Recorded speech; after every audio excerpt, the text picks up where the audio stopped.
Ok, bueno, vamos a comenzar esta clase que, si bien aquí dice 5, yo les decía que estábamos una clase atrasados, bueno, por efecto de que nos estamos acostumbrando un poco a esta nueva duración de las clases, entonces aquí vamos a poner que sería realmente, correlativamente estamos en la clase número 6, pero efectivamente estamos en la PPT que dice 5, ¿ya? La idea es que el próximo lunes vamos a usar la hora ayudantiva para quedar al día, para estar correlativamente bien, ¿ya? Y esta primera clase vamos a trabajar en esta clase con este tópico que se llama inferencia estadística. Y es la parte 1 porque tiene varias partes dependiendo de los distintos métodos que vamos a usar. ¿Ya?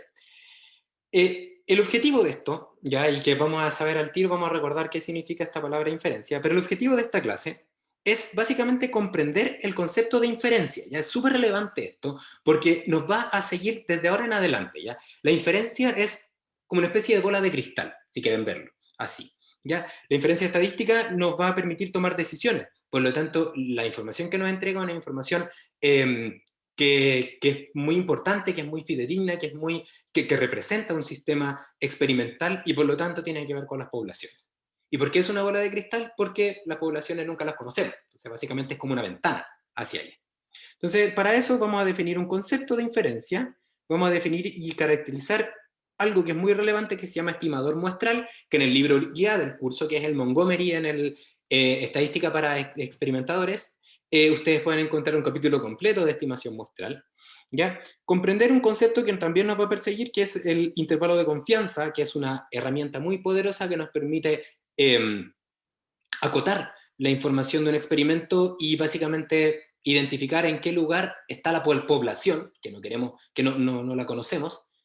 Entonces, el intervalo de confianza es como la bola de cristal como tal, es como físicamente el objeto de la bola de cristal que nos va a permitir conocer la info. ¿Ya? Y a partir de eso, utilizar la estadística para concluir con, ojo, criterios poblacionales, que es lo relevante de todo esto, ¿ya? Porque es la información completa. Entonces, primero hablemos acerca del primer objetivo que corresponde a la inferencia estadística y qué es. ¿Ya? Y aquí dices uno lo que es como tal la inferencia estadística, que es un procedimiento, ¿ya?, para obtener información poblacional a partir de datos muestrales. O sea, yo tengo un experimento, ustedes recordarán que el experimento me permite extraer información, ojalá representativa a partir de una población, y eso se llama muestra, ¿no es cierto? Entonces, la idea es que la población era algo que era abstracto porque nunca lo íbamos a conocer y que la población tenía asociados ciertos parámetros o estadígrafos relacionados con su posición, con su dispersión, con su forma también, que eso no lo vemos en este curso, pero también podría ser con su forma, ¿ya? Y nosotras y nosotros lo que hacemos es, mediante la experimentación, obtener una muestra, mediante una experimentación, un experimento aleatorio, obtenemos una muestra, y esta muestra son datos, ya se pueden ver como datos, resultados de un experimento en los cuales, por ejemplo, de n datos, resultados de un experimento en los cuales fueron obtenidos bloqueando, controlando y aleatorizando. ¿Ya? Entonces, estos datos, la idea es trabajarlos mediante un procedimiento de tal manera de intentar reconstruir la población. Y en particular, reconstruir la población implica conocer aproximadamente el valor de la media y también, que lo vemos al final del curso, una metodología de cómo hacerlo, estimar también el valor de la desviación estándar. ¿Ya? Pero vamos a trabajar fundamentalmente con la media, porque la media nos entrega un valor representativo de una variable en particular. ¿Ya? Entonces, con este procedimiento de reconstruir la población identificando los datos poblacionales, la idea entonces es, utilizando la inferencia, concluir. ¿Ya? Y esta conclusión es una conclusión que va a ser, como dice acá, esta conclusión que nos va a permitir obtener información poblacional, nos va a permitir también tomar decisiones válidas en todos, comillas, los casos. ¿Por qué en comillas todos los casos? Porque como no conocemos la población y solamente somos capaces de reconstruirla con una determinada resolución, digámoslo así, nuestra bola de cristal entrega la imagen, pero la entrega la imagen borrosa, hay un cierto borrosa la imagen, entonces esta imagen borrosa que nos entrega realmente, igual cuando uno ve borroso, uno no ve los bordes definidos, sino que ve los bordes difusos, eso se podría entender como, en vez de conocer un valor de X, lo que realmente conocemos es un rango en el cual podría estar X. ¿Ya? Porque la bola de cristal entrega una imagen borrosa. ¿Ya? Entonces, con esta idea, ¿ya? Y básicamente la idea de la inferencia estadística es poder obtener conclusiones relativas a la población a partir de los datos muestrales. O sea, a partir de información finita, concluir para información infinita. Pero claro, como la ley de la termodinámica, la segunda ley nos dice que ni siquiera puedo empatar, sino que solamente puedo perder, eso en la información, en teoría de la información, por ejemplo, y en estadística, implica que no voy a conocer la población al 100%, sino que la voy a conocer con un rango de certeza, ¿ya? Entonces, esta información borrosa implica que el parámetro poblacional lo voy a conocer dentro de un determinado valor y aparte con una determinada certeza. Eso quiere decir que me puedo equivocar, ya que igual puede que no sea realmente el valor del parámetro poblacional. ¿Ya? El asunto es cuánto estoy dispuesto a equivocarme, es qué tan borrosa es la imagen, ya como vamos a ver en un momento. ¿Ya? Entonces, la inferencia, que es la herramienta que nos permite hacer todo esto, ya utiliza como base las funciones de densidad de probabilidad, ¿ya? O los modelos probabilísticos. Y nosotras y nosotros en este curso, y vuelvo a repetir esto varias veces, vamos a trabajar con un modelo probabilístico normal, ¿ya? Y su equivalente normal cuando estamos trabajando con muestras, que lo vamos a ver en la próxima clase. O sea, con la distribución Z, ¿ya? Pero lo que yo les voy a mostrar acá aplica para otros modelos de distribución, distribuciones chi cuadrado, exponenciales, todo esto también aplica. Lo único que hay que hacer es aplicar los conceptos y estimar la forma de cómo serían los otros intervalos de confianza, nada más, ¿ya? Eso quiero que les quede claro, ¿ya? Entonces, hay dos formas de trabajar la inferencia, pero la idea siempre es la misma, demuestra a población. Entonces, la primera forma, que es la que vamos a ver hoy, y la próxima clase, se llama estimación de parámetros. Y consiste en determinar el valor de la variable del parámetro poblacional, voy a poner acá O sigma, porque también puede ser, a partir de datos muestrales desde experimentos. Y esto es lo que vamos a ver en estas clases. Pero también, a continuación, vamos a trabajar con otra metodología que sirve para lo mismo, pero es otro punto de vista muy útil, que se llama test de hipótesis, y que básicamente en vez de determinar el valor de mu, lo que hace es determinar también el valor de u, pero planteando un procedimiento sistemático para probar una hipótesis respecto al parámetro poblacional. Dicho de otra forma, acá encontramos un determinado intervalo donde podría estar el valor de mu, que puede ser intervalo por abajo, por arriba o un intervalo central, ya como lo que les aparece acá, este sería central, este sería un intervalo por abajo y este sería un intervalo por arriba, ¿ya? Así vamos a ir acotando el valor de la variable del parámetro poblacional, mientras que en el test de hipótesis lo que uno hace es primero plantear una hipótesis, o sea, por ejemplo, uno dice, asumamos que el parámetro que andamos buscando tiene un valor de, no sé, dado, mu0. Y a partir de eso, entonces, definimos un procedimiento sistemático para probar si esta hipótesis es cierta o no.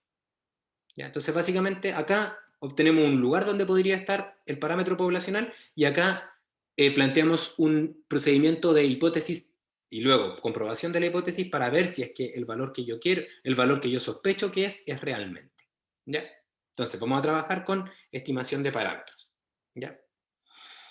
Entonces, para entender un poco la estimación de parámetros, lo que vamos a hacer es entender que si estamos en una muestra y queremos obtener información poblacional, ¿ya? Y para eso entonces, información poblacional, encontrar el valor de mu x, en este caso, la idea sería partir usando lo más parecido a mu x que hay, ¿ya? El cual no se conoce, es una incógnita. Y en una muestra, lo más parecido a la media poblacional es el promedio muestral, ¿ya? Entonces, a esto que está acá, que es lo más parecido a la media poblacional, se le llama estimador muestral, ¿ya? Y así como existe un estimador muestral para la media poblacional, también existe un estimador muestral para la desviación estándar poblacional que corresponde a la desviación estándar muestral, ¿ya? Entonces, los estadígrafos de posición central, promedio y de dispersión, desviación estándar, son estimadores muestrales de sus equivalentes poblacionales. Y son lo mejor que tengo para intentar conocer el valor poblacional. Entonces partimos de esa base, ¿ya? ¿Y por qué partimos de esa base? Porque vamos a identificar una propiedad que tienen los estimadores muestrales que nos van a permitir obtener este valor de mu x. Entonces, aquí, como lo dice, los estimadores muestrales son de los parámetros poblacionales, son estadígrafos que representan la mejor info, ¿ya? Disponible con respecto a lo que debiésemos obtener, ¿ya? Entonces, por ahí vamos. Entonces, vamos a partir de x promedio para llegar a obtener el mu x, ¿ya? Porque son distintos. Porque el x promedio se obtiene con un conjunto finito de datos, el cual no tiene por qué ser el valor de mu x, ¿ya? Lo que sí sabemos es que se debiese parecer si mi muestreo es representativo, ¿ya? Entonces, para evaluar la forma de cómo vamos a trabajar para pasar de el promedio a la media poblacional, tenemos que evaluar una característica que tienen los estimadores muestrales, ¿ya? Y esa característica es muy interesante, esta característica, ¿ya? Es la que nos va a permitir obtener la información que yo requiero, ¿ya? Y para eso, y por lo tanto la inferencia. Y para eso entonces, la caracterización que vamos a hacer la vamos a relacionar con un experimento, ¿ya? Entonces, este experimento aparece siempre en las PPTs, pero extrapólenlo a cualquier caso y va a dar lo mismo, ¿ya? Entonces, en este caso, el experimento, imagínense que ustedes están en una línea de control de calidad de neumáticos, ¿ya? Michelin, Goodyear, lo que sea, ¿ya? Y ustedes, como tienen ahí están trabajando, tienen ahí sus gafas, y lo que están haciendo es evaluar qué tan buenos son los neumáticos que estamos produciendo, ¿ya? Entonces, están trabajando en una línea de, por ejemplo, de transporte del neumático al destino final, al empaque, y básicamente están en una campaña de medición que consiste en identificar, ¿ya?, la resistencia que tienen los neumáticos a la ruptura, cuántos bares admiten antes que se exploten.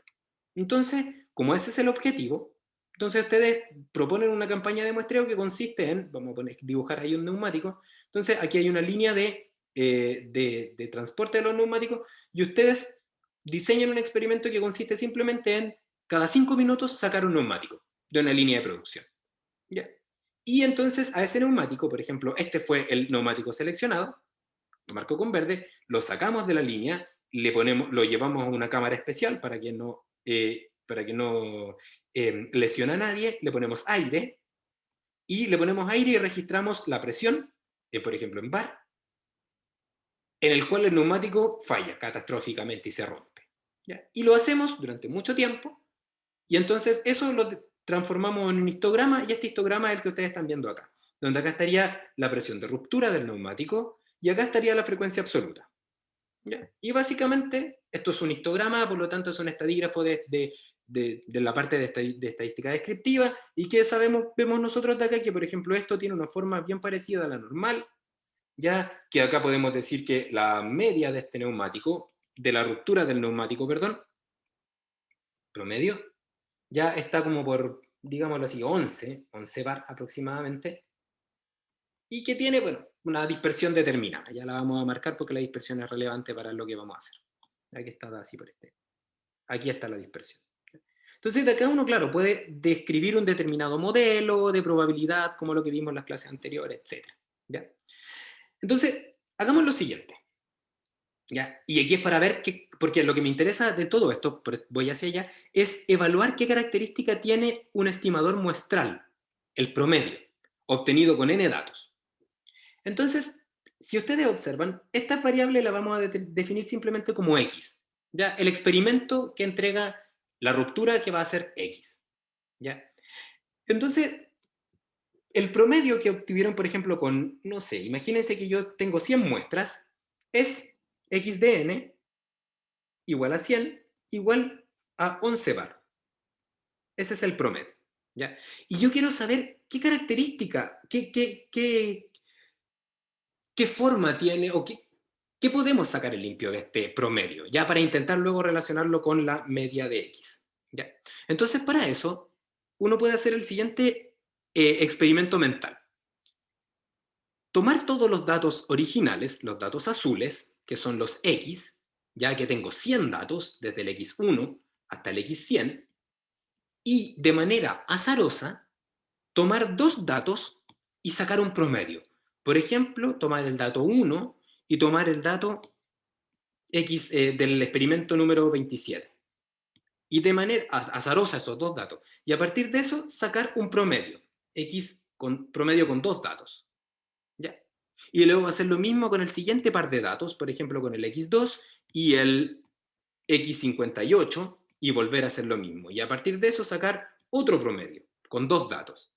Y repetir eso con todos los datos que tenemos disponibles. ¿Ya? Serían, en vez de 100 datos, serían 50 datos. ¿Ya?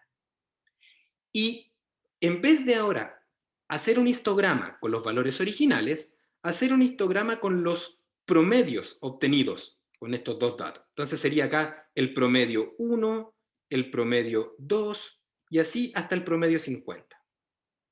Y hacer nuevamente un histograma. Y resulta que cuando uno hace eso, pasa lo siguiente.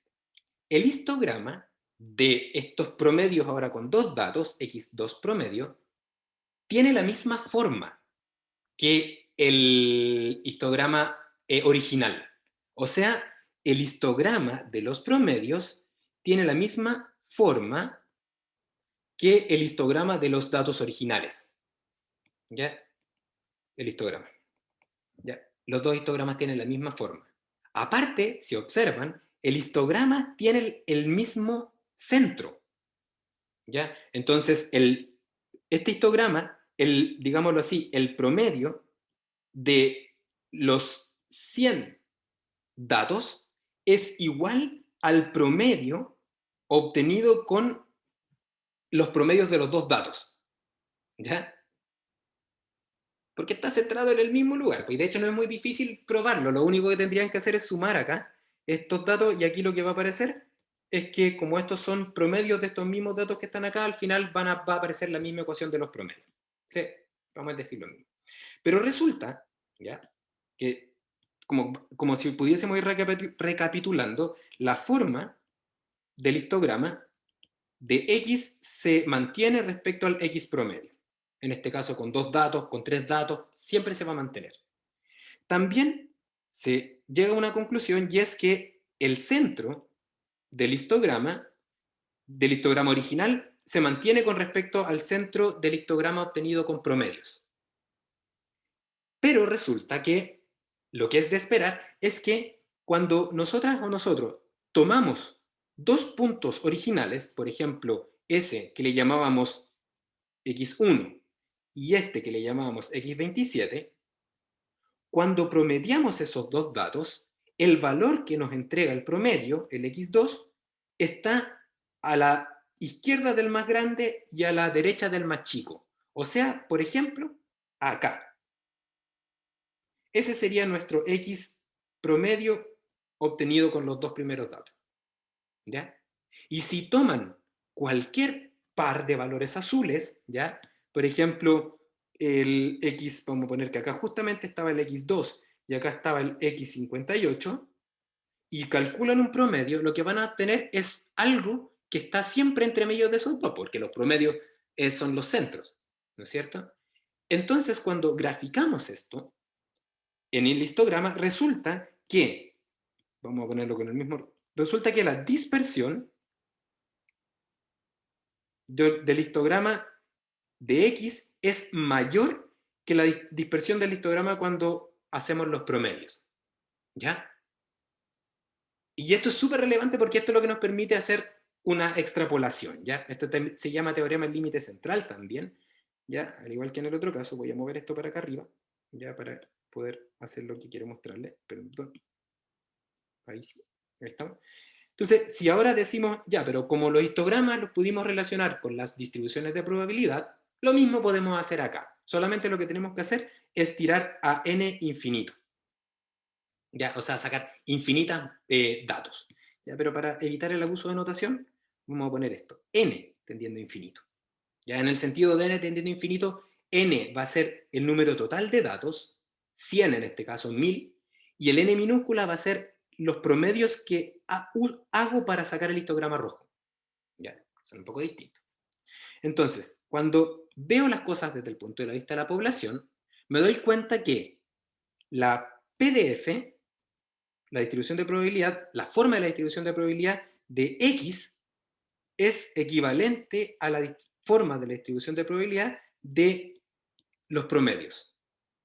¿Ya? La forma que el centro de esta distribución de probabilidad, ahora poblacional, es la misma. ¿Eso qué implica? Que la media de X es igual a la media poblacional de X promedio, igual a mu X. Y esto es lo más relevante. ¿Ya? Y también, desde el punto de vista de la dispersión, que el sigma, ¿ya?, de X es más grande que el sigma de X promedio. ¿Ya? Y de hecho esto se escribe generalmente así: sigma X más grande que sigma X promedio. Así se pone. ¿Ya? Y entonces con esto podemos decir que, fíjense, y aquí es donde va la idea. ¿Ya? Si es que queremos estimar el valor del mu, queremos estimar este mu, vamos a partir de la información que me entrega el X promedio. Y ahora, después de este pequeño experimento, esa información podemos llegar a esa información sabiendo que la distribución de probabilidad del X promedio es la misma que la del X, su media es la misma, el mu X es igual al mu X promedio, y que el sigma de X es mayor que el sigma de X promedio. ¿Ya? Y entonces, utilizando eso, podemos decir que si nuestros datos, en este caso de los neumáticos, se comportan de manera normal, los promedios también se comportan de manera normal. ¿Ya? Que si es que la media poblacional de los neumáticos es mu X, la media de los promedios también va a ser mu X. ¿Ya? ¿Ok? Entonces, a lo que voy a lo siguiente. Bueno, y antes de eso, solamente un comentario. La relación que existe entre sigma X, ¿ya?, que es mayor a sigma X promedio, es la siguiente, que esto también se puede derivar haciendo a partir de la ecuación de la varianza. Sigma X promedio es igual al sigma de X partido por raíz de n, siendo n el número de datos con los cuales saco el promedio. ¿Ya? Esto es una igualdad. ¿Ya? Y aquí está al cuadrado. ¿Ya? ¿Ok? Entonces, esta desviación estándar que está acá es la desviación estándar de los promedios de este estimador muestral. ¿Ya? Y a lo que voy a lo siguiente. Con esta info, entonces, yo puedo saber lo siguiente. Fíjense. Si de alguna manera, ¿ya?, cualquiera que ésta sea, yo soy capaz, ¿ya?, de conocer la distribución de probabilidad de X, por ejemplo, una distribución normal, ¿ya?, que tiene una media mu X y tiene una varianza sigma X, ¿ya?, entonces, simplemente con ese hecho, yo de inmediato puedo concluir o puedo extrapolar esta información diciendo que la PDF de los promedios también se comporta de manera normal, con la misma media y con una desviación estándar sigma X partido por raíz de n. ¿Ya? Y uno dice, ¿por qué este señor me está mareando tanto con promedio y con todo esto? Pues lo siguiente. Si ustedes toman 100 datos, ¿ya? Si ustedes toman 100 datos y entonces sacan el promedio con 100 datos, ¿ya?, lo que van a obtener es solamente un promedio. No tengo la posibilidad de hacer un histograma con 100 datos. ¿Por qué? Porque tengo solamente 100 datos. Entonces, el histograma con 100 datos sería solamente un dato. A diferencia de acá con 2 datos, que sí lo podía hacer. Pero la idea es que mientras más datos uso para sacar el promedio, más parecida es el promedio a la media. Entonces, si yo quiero partir de información buena, tendría que ocupar todos los datos para obtener el mejor estimador muestral de la media. Entonces voy a ocupar los 100 datos para sacar un promedio. El tema es que como no tengo no tengo otro promedio con 100 datos, solamente tengo uno, entonces no puedo hacer un histograma, porque solamente tengo un dato, pero no importa. ¿Por qué? Porque sé que si es que el X se comporta de manera normal, el X con 100 datos también se va a comportar de manera normal.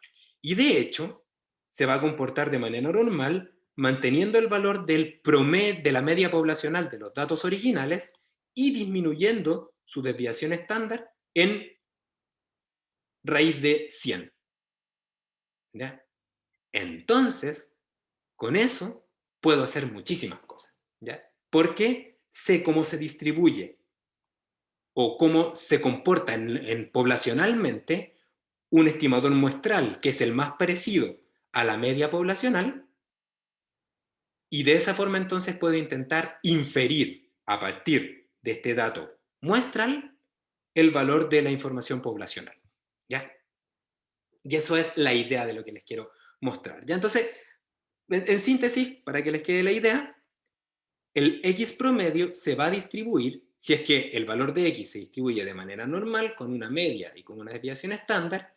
Esto también va a ser normal con la misma media y con una desviación estándar que va a ser más chiquitita. ¿Ya? Y eso es lo relevante de esta parte. Y así se va a ver. ¿Ya? Así. ¿Ya? Entonces, la primera aplicación que vamos a hacer de esta idea, ya para luego llegar a la inferencia, es simplemente calcular una probabilidad. ¿Ya? ¿Por qué? Porque quiero simplemente que vean cómo se ve esto desde el punto de vista de esta distribución. ¿Ya? Y básicamente consiste en lo siguiente. ¿Ya? Es un ejemplo que es solamente para aprender cómo se aplica esto. ¿Ya? Dice, una compañía eléctrica fabrica resistencia, ¿ya? Y se ha determinado, luego de muchos datos colectados, que estas tienen una media, mu x igual a 100 ohm, ¿ya? Esto no es inferencia, porque conozco la media, pero a lo que voy es simplemente a cómo se usa esto. Y tenemos una desviación estándar poblacional de 10 ohms.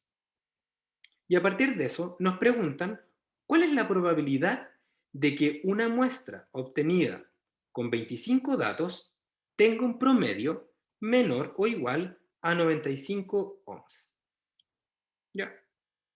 Entonces, de acá, simplemente aplicando estos conceptos que están acá arriba, yo podría decir, oh, no conozco, no sé cómo es el histograma del promedio de 25 datos, pero si es que el X se comporta normal con esas características, entonces yo puedo usar la información disponible del histograma original y decir que esa probabilidad la puedo calcular como X promedio con 25 datos menos mu X partido por sigma X partido por raíz de n, ¿ya?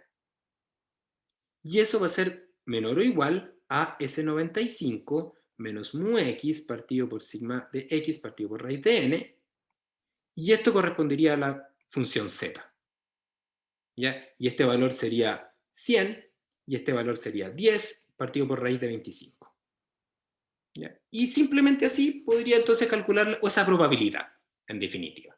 ¿Ya? Y que si es que ustedes lo llevan a Excel, ya que esto es un ejemplo, como les decía, muy trivial, y lo único que quiero acá es mostrarles cómo se aplica esta idea de los estimadores muestrales. Si ustedes lo llevan a Excel, ¿ya? Básicamente en Excel lo que tendrían es, para este ejemplo 1, tengo una media poblacional, ¿no es cierto? Tengo una desviación estándar, y en vez de calcular la probabilidad de que un valor sea menor a 95, voy a calcular la probabilidad de que 25 valores en promedio sean menores a 95.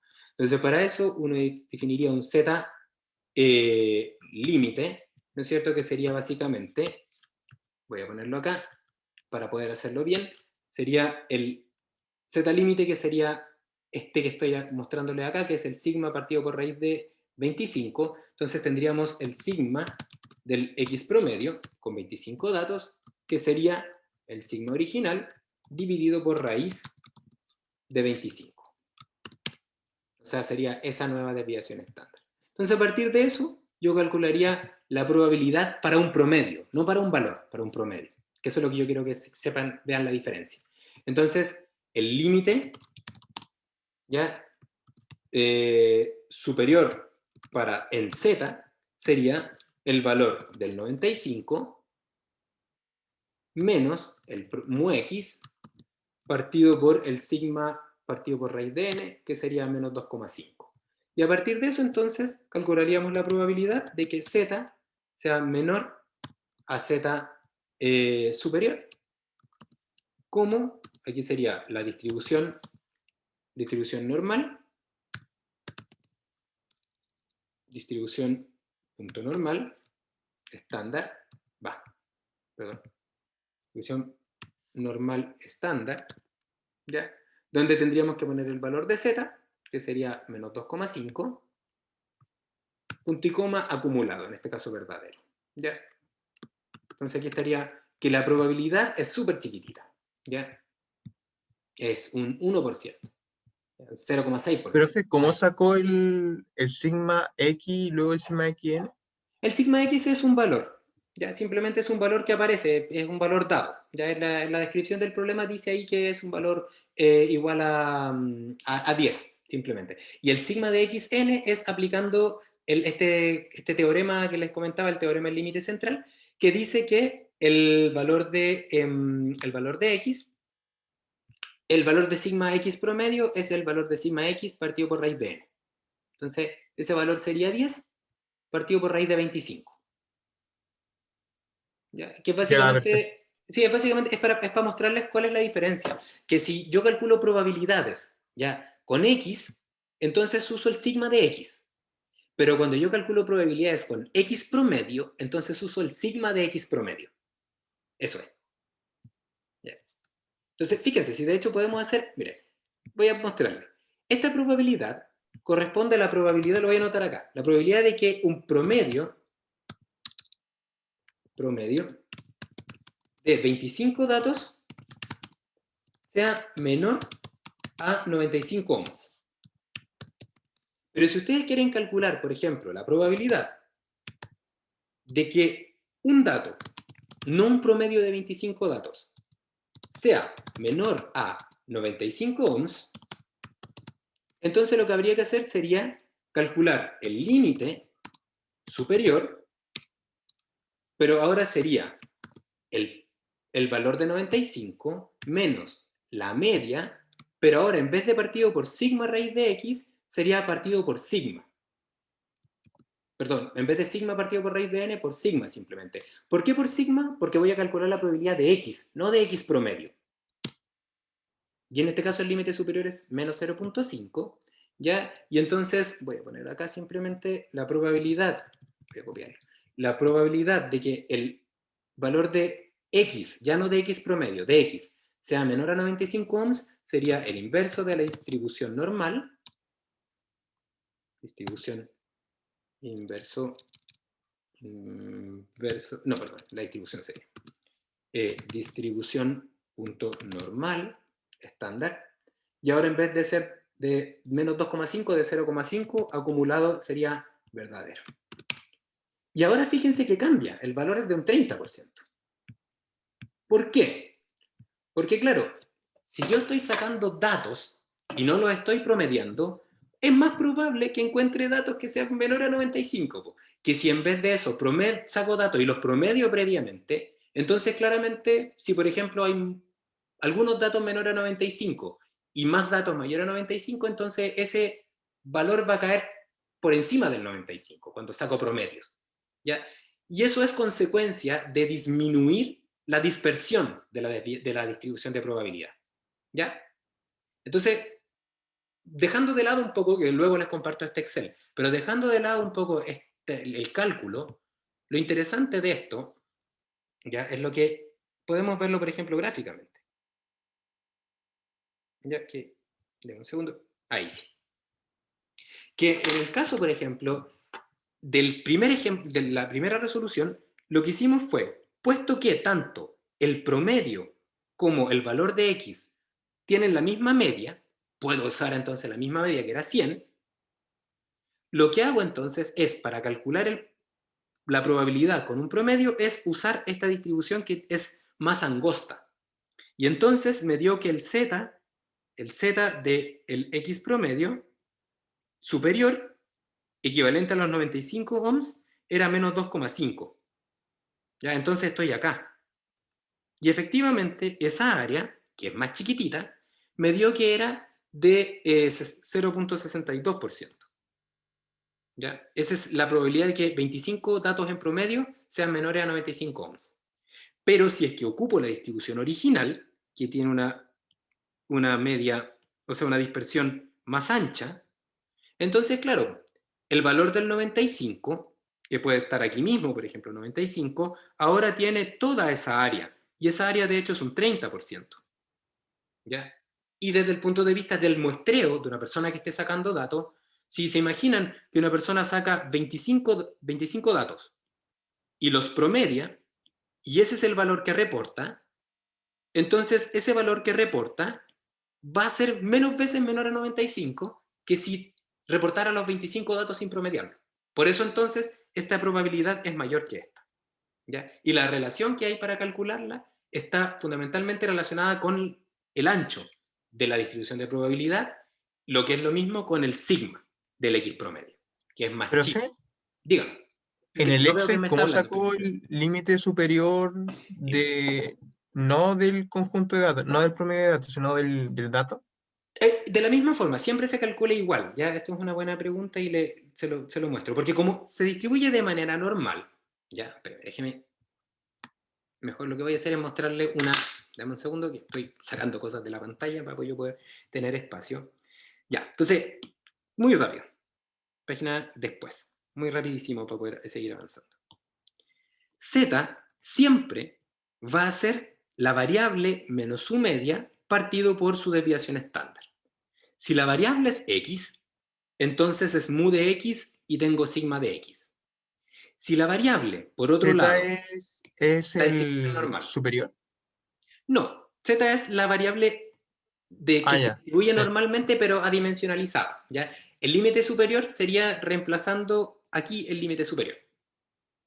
Ahí estaría el 95. ¿Ya? Entonces, vuelvo.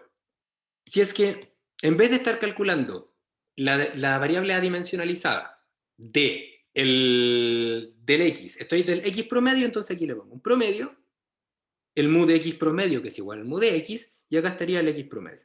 ¿Ya? La única diferencia es que en este caso el sigma es el que cambia, porque estoy calculando o promedio o dato sin promediar. ¿Ya? Y ¿cómo se usa? Si esta distribución ya aparece en un ejemplo y aparece también en la ayudantía.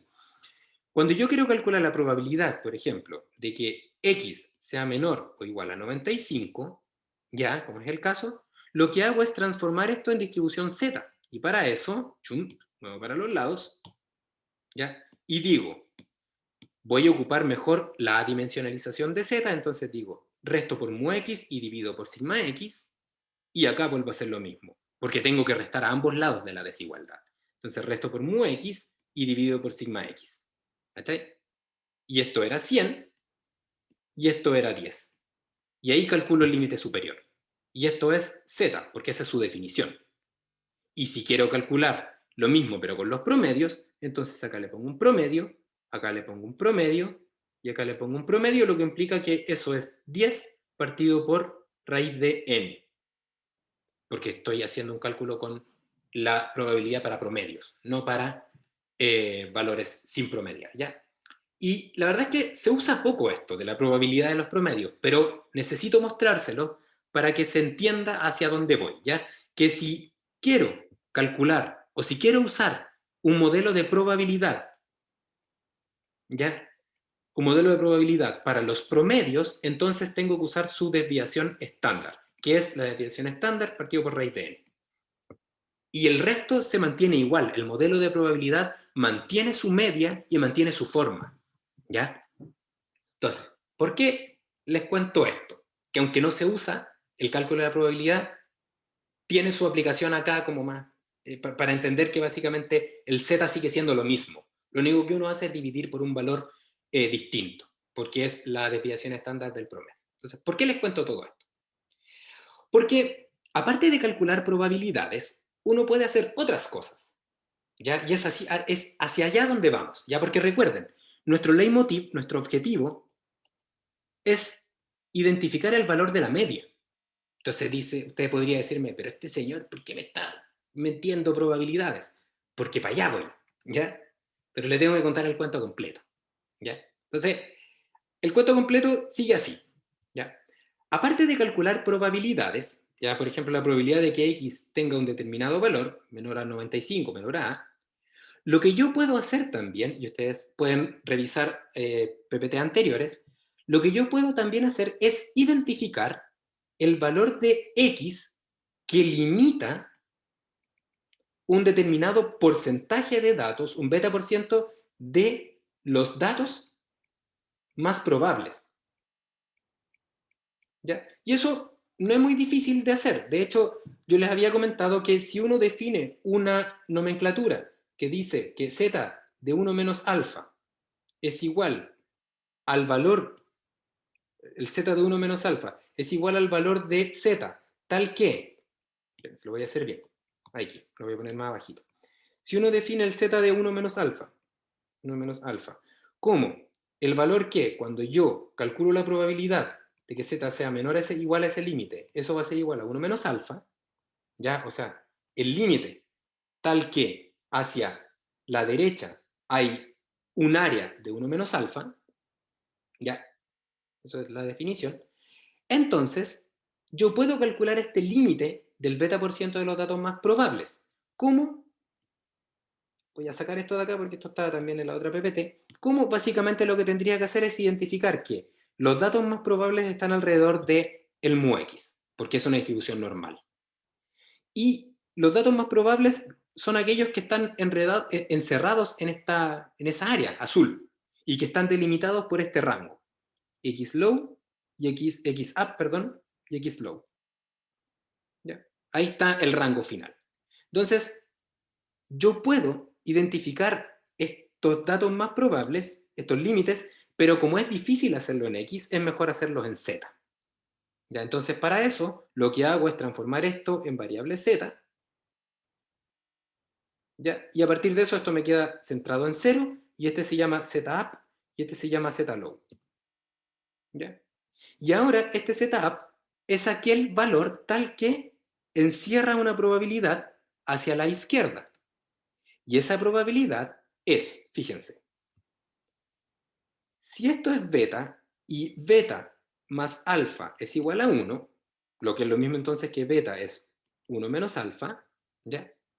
Entonces, hacia la izquierda de ese límite superior, lo que hay es beta más alfa medio, ¿no es cierto? Este beta más este alfa medio, porque lo que está fuera de beta se distribuye de manera simétrica, ¿ya? Entonces, la mitad del alfa está para este lado y la otra mitad está para el otro lado, ¿ya?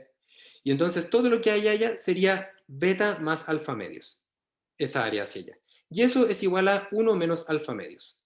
¿Ya? No es muy difícil sacarlo porque usted reemplaza acá por el beta y entonces va a obtener esa área.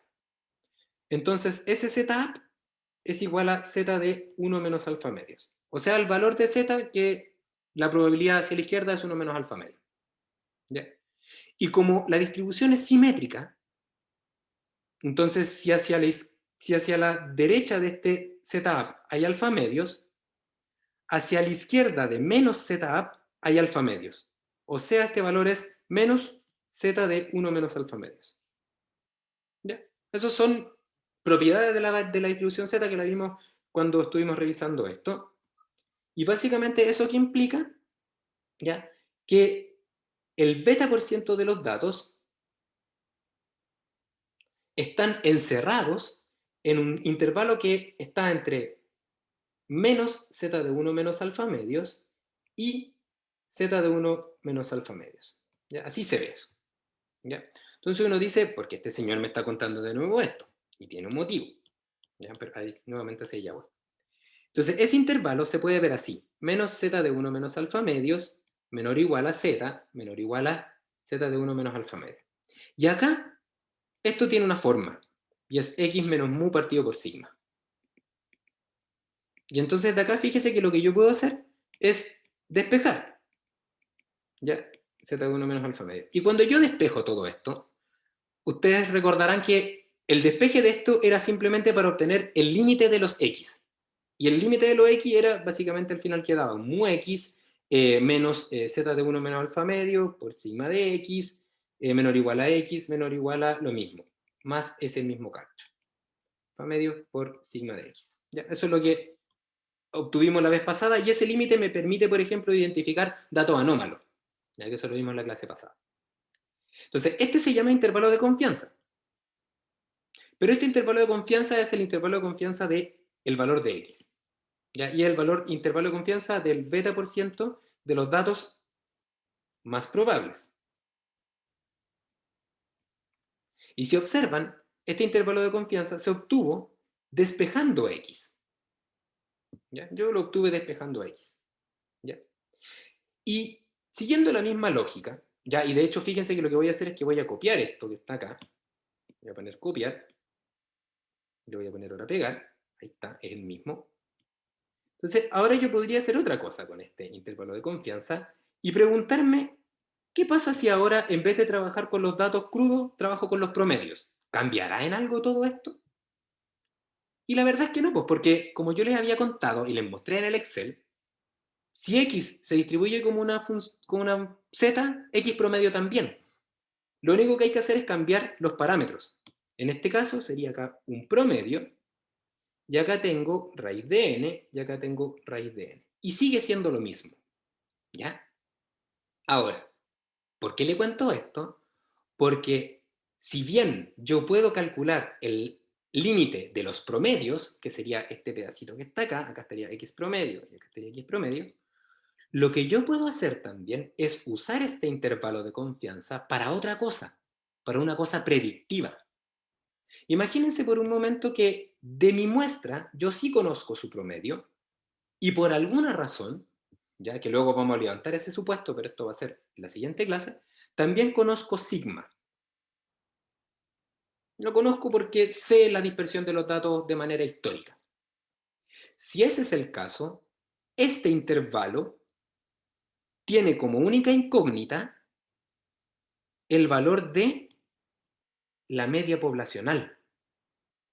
Lo único que puedo, y para eso entonces lo que podría hacer es, y entonces cambiar el orden de este intervalo y meter nuevamente el mux ahí, y sacar el valor de las variables conocidas, y dejar entonces un intervalo delimitado por cosas conocidas. Y eso no es muy difícil de hacer. ¿Ya?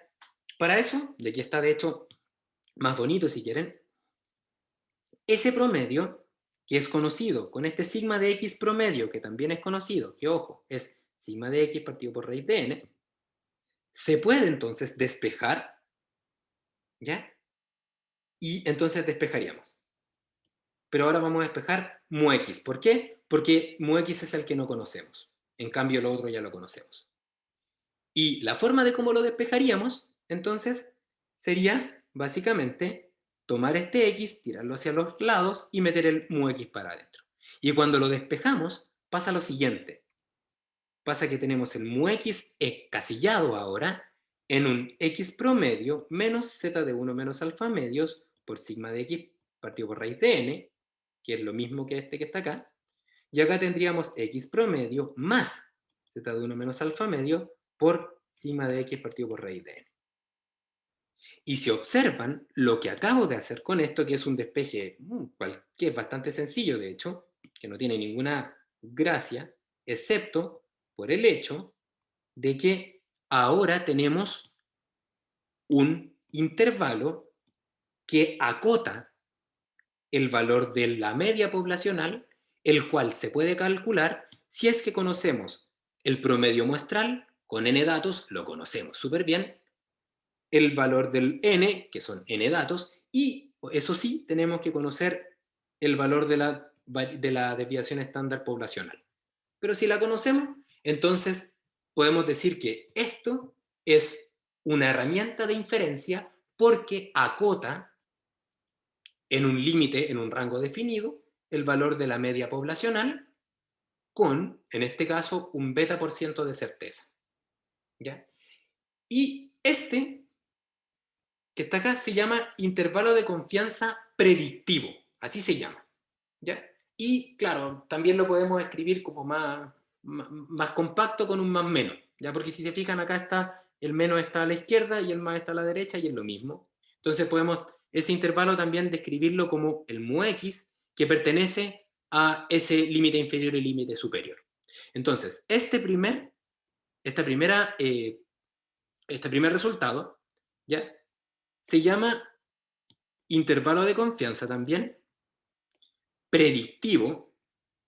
¿Por qué predictivo? Porque me permite predecir el valor de la media poblacional. Y en este caso, este intervalo de confianza es del valor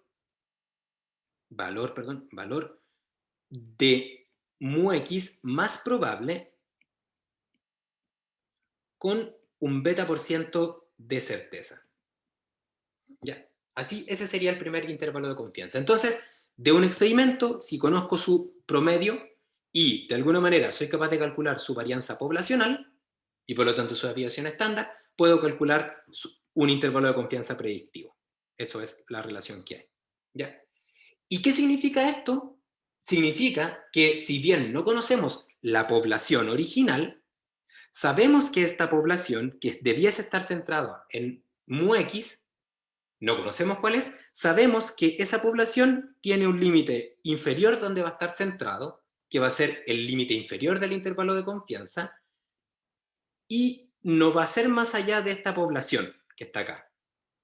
Entonces, puede ser cualquiera de estas poblaciones, pero no puede ser las que están a la izquierda de la más pequeña, ni a la derecha de la que está más grande, con un beta por ciento de certeza. Y de esa forma, entonces, como la media poblacional es el dato más frecuente, el más representativo de la población, entonces podemos tomar decisiones a partir de esto. ¿Ya? Y así se ve entonces gráficamente un intervalo de confianza, ya que es básicamente el lugar donde debiese estar una media poblacional, ya el cual está delimitado por dos extremos, inferior y superior, lo que implica entonces que no conozco la distribución de probabilidad original, pero sí sé un rango donde va a estar. Y ese rango está básicamente determinado por su posición, o lo que es lo mismo por su media. Y esto con un determinado índice de certeza. Y usted me dice, ¿para qué se podrá utilizar esto? Le cuento, ya, para que no sea tan fome esto, ya.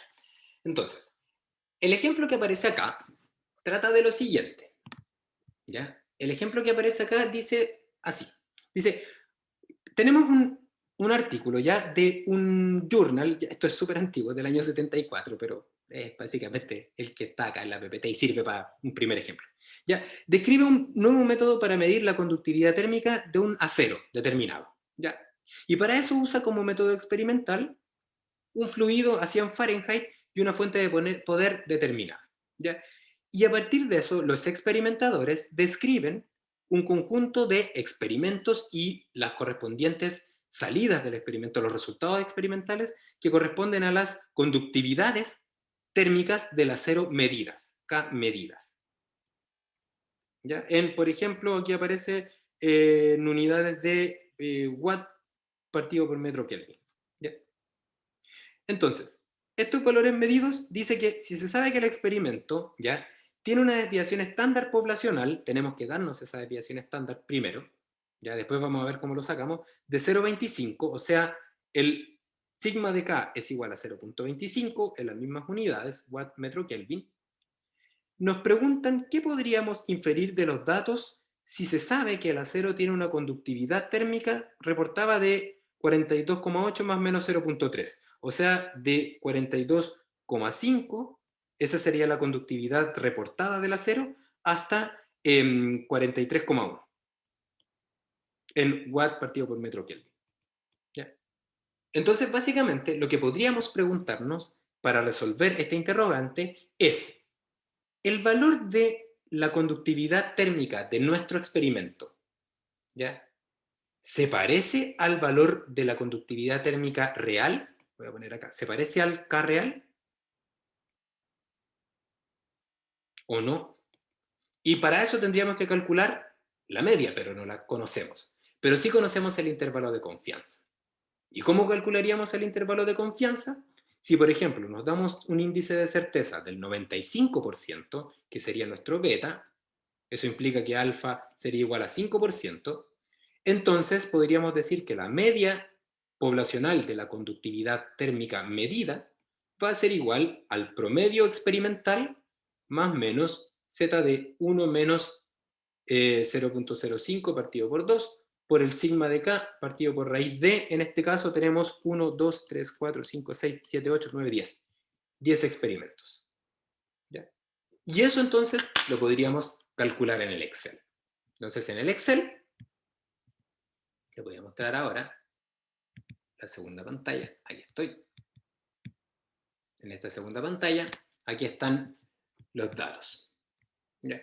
Y entonces tenemos los datos experimentales, entonces acá podemos hacer un resumen donde tenemos el promedio, y ahí el promedio básicamente sería promedio con los 10 datos, pongo aquí cuántos datos hay, porque los voy a necesitar esta información, contar todos los datos que tenemos disponibles, que son 10, ¿ya? Y sabemos que el sigma, esto es un dato que nos entregan, de k es igual a 0.25. 0,25 en unidades correspondientes. ¿Ya? Entonces, a partir de eso, podríamos calcular el intervalo de confianza y compararlo con el valor de la conductividad térmica del acero. Y para eso entonces definimos un índice de certeza, que sería de un 95% o 0,95. Y a partir de eso tendríamos el valor del alfa o de la incerteza, ¿no es cierto?, que sería igual a 1 menos eso. Y con eso podríamos calcular el 1 menos alfa medios, que es el que necesitamos para calcular el z. 1 menos alfa medios. Y entonces con esta info podríamos calcular el intervalo de confianza. Para eso tendríamos que calcular el sigma del k promedio, sigma kn, que sería igual al sigma de k, partido por raíz de n. Y con este valor entonces, que es 0,8, calcularíamos el intervalo de confianza. Entonces tendríamos una cota inferior, que sería el promedio experimental menos el valor de z, que no lo he calculado todavía. Voy a poner z de 1 menos alfa medios, que sería la distribución, el inverso de la distribución z, inverso de la distribución normal de 1 menos, esto sería alfa medios, perdón, de 1 menos alfa medios, está acá listo. Es 1,95, 1,96 de hecho. Y a partir de eso entonces calculamos el intervalo de confianza, ahora sí, como el promedio menos el sigma de kn multiplicado por z, 41,77, o sea, el valor de mu está acotado por abajo, el valor más probable de la media del experimento está acotado por abajo por 41,77 y por arriba está acotado en el promedio más el sigma por z. Y esos valores 42,1, 42,08. Y si observan ustedes, podrán ver que estos valores están por debajo de la conductividad térmica del acero reportada. ¿Ya? Si ustedes ven, es entre 41,7 y 42,8. Eso quiere decir que es un 95% probable de que la media del experimento, por lo tanto el dato más representativo de mi población, esté acotado entre el 41,77 y el 42,08. Comparándolo con el 42,5, 42,3, podemos decir que este valor no corresponde o no está dentro de estos valores la conductividad térmica del acero. Por lo tanto, podemos inferir que nuestro experimento no permitiría obtener la conductividad térmica del acero con un 95% de certeza. Profe, Y eso es. ¿cuál era la fórmula del intervalo de confianza? Sí, sí, te la muestro de hecho de inmediato. Mira, voy a volver un momento acá a la media a la PPT y ahí te muestro justamente eso. No sé, pero hacia allá voy. Que ahora quería ponerle número. Espera, un momentito. Ahí estoy. Ahí estoy de nuevo. Sí, la fórmula del intervalo de confianza es promedio más menos z de 1 menos alfa medio por sigma de x promedio. ¿Ya? ¿Qué es sigma de x promedio? Perfecto. Recuerden, es sigma de x partido por raíz de n. Ya, pero fórmulas aparte, porque la fórmula, la verdad es que siempre va a estar disponible, ¿ya? No es algo que sea tan... o sea, está bien, por supuesto, no, pero la fórmula es algo que va a estar disponible. Me interesa mucho más lo siguiente, fíjense. Voy a mover estas cosillas para allá, para que se vea. Entonces, si hiciéramos, por ejemplo, un gráfico, ¿ya? Y entonces acá ponemos el acero, ¿ya? Entonces sabemos que el acero tiene una, y acá en el eje Y ponemos la conductividad térmica, entonces nuestro acero tiene acotado, ¿ya? Un límite inferior y superior donde debiese estar la conductividad para que funcione como acero entre 42.5 y 43.1. ¿Ya? Entonces acá está el acero. Y nuestro experimento, ¿ya? Nuestro experimento está entre, en este caso, 41.77, 41.8 si quieren, y el otro es 42.08. Fíjense que el experimento no se parece al acero. Entonces, como no se parece al acero, nosotras y nosotros podemos decir que nuestro experimento no es comparable con el acero, por lo tanto, podemos concluir que el experimento falla en su objetivo, que es entregar una conductividad térmica correcta. ¿Ok? ¿Qué pasa si en vez de haber hecho este problema, nos hubiese dado, por ejemplo, que el valor con el intervalo de confianza hubiese estado acá? En vez de haber estado fuera del rango de la conductividad térmica, hubiese estado dentro del rango de la conductividad térmica, lo que podríamos decir es que no es que, no es que entrega el valor de la conductividad térmica, sino que no hay razón para dudar de que no la entregue. ¿Ya? ¿Por qué? Porque podría darse el caso de que existe una pequeña franja donde sí se solapan estas dos condiciones y una franja que no. ¿Ya? Por ejemplo, acá esto no se solapa. Entonces uno diría, ¿pero cómo? En algunos casos sí y en otros no. Efectivamente eso es así. Y básicamente eso implica que no hay razón para dudar del experimento. ¿Ya? No es que la entregue, sino que los resultados no indican lo contrario. ¿Ya? Así se lee esto. Igual con ejemplo esto va a quedar más claro. ¿Ya? Profe, Francisco. una consulta. Sí. En el Excel, ¿por qué uso la función inverso de la desviación estándar? Porque la función inverso de la distribución normal, ¿ya? Lo que entrega es este valor de z. ¿Ya? El inverso de la distribución normal, esto está en la PPT de la clase pasada y de la antepasada, el inverso de la distribución, ya normal en este caso, lo que uno ingresa es el valor de la probabilidad y lo que entrega es el z de la probabilidad. ¿Ya? ¿Y por qué ocupo el de la estándar? Porque yo estoy trabajando con variable z. ¿Ya? Entonces, cuando trabajo con variable z, uso el que dice estándar. Ya que de hecho en el curso siempre lo vamos a usar. Ah, ya, muchas Pero, gracias. sin nada, el inverso es el que ingresamos con la probabilidad y nos entrega z. Y si queremos calcular la probabilidad, entramos con z y nos entrega la probabilidad. Y ahí calculamos, ahí no le ponemos el inverso. ¿Ya? Ya. Ya. Y entonces, esto nos da pie para calcular otros intervalos de confianza de interés. ¿Ya? Que se calculan de la misma forma. Por Profe, ¿cómo ejemplo, era eso de la inversa? que la inversa es que, a ver, cuando nosotros calculamos la probabilidad de que z sea menor o igual a una, ¿ya?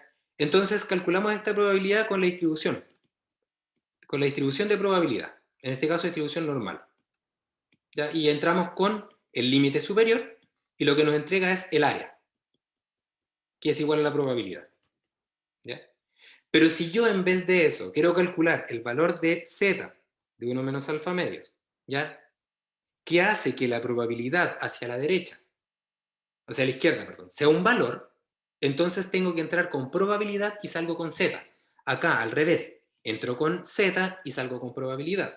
Entonces, si quiero calcular el valor de z de 1 menos alfa, por ejemplo, entonces uso la inversa de la distribución. ¿Ya? Porque aquí uno entra con la probabilidad y entrega el valor de z. En el otro caso, entro con z y me entrega el área. En cambio acá, entro con el área y me entrega el valor de z que al integrar me entregaría esa área.